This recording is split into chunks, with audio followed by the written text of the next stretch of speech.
How often should you be training in martial arts? Well, that depends on what you want to get out of it. Depends on what your expectations are, your goals.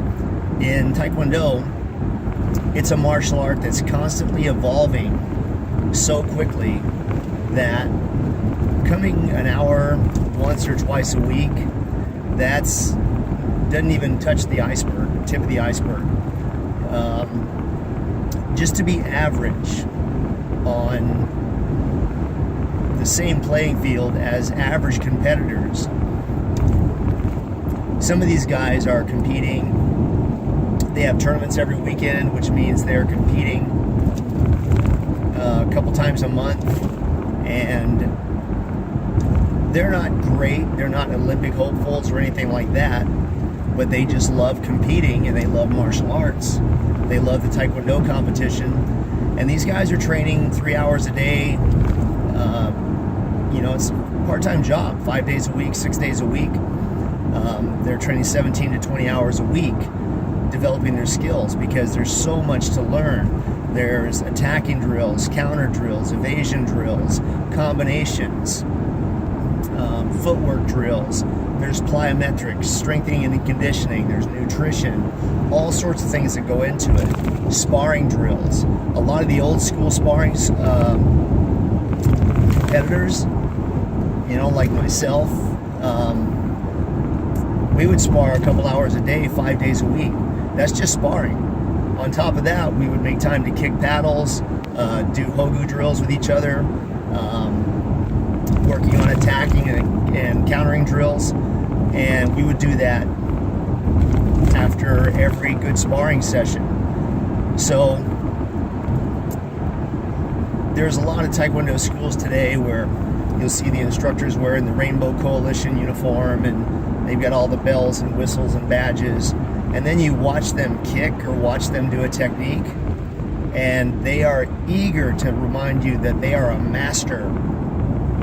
My daughter and I were talking about a guy who recently tested for his 4th degree in the WTF, and reminding people that he's a master. And this guy is so goofy that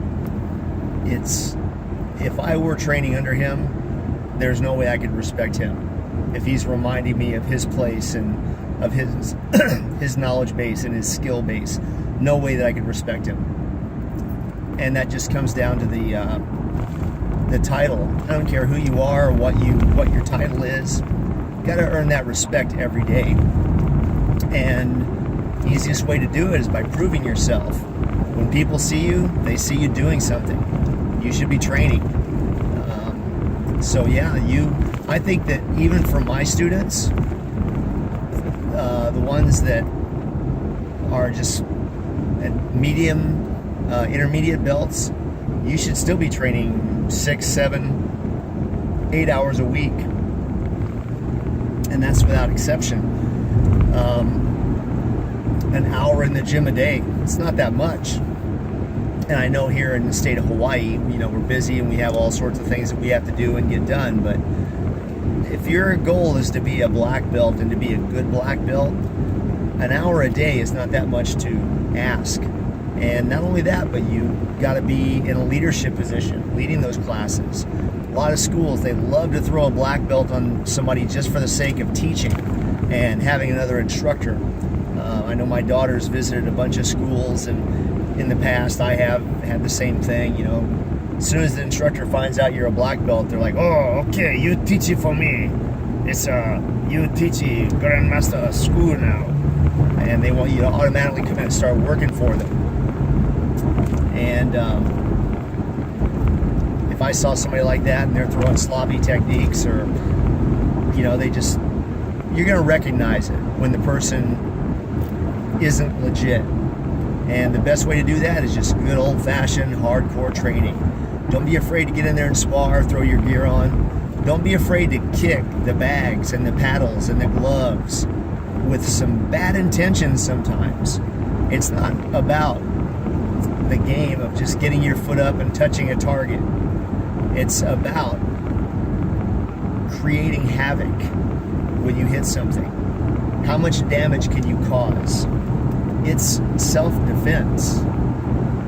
Hey, this is Bob Smith. Blood makes you related. Loyalty makes you family. Out.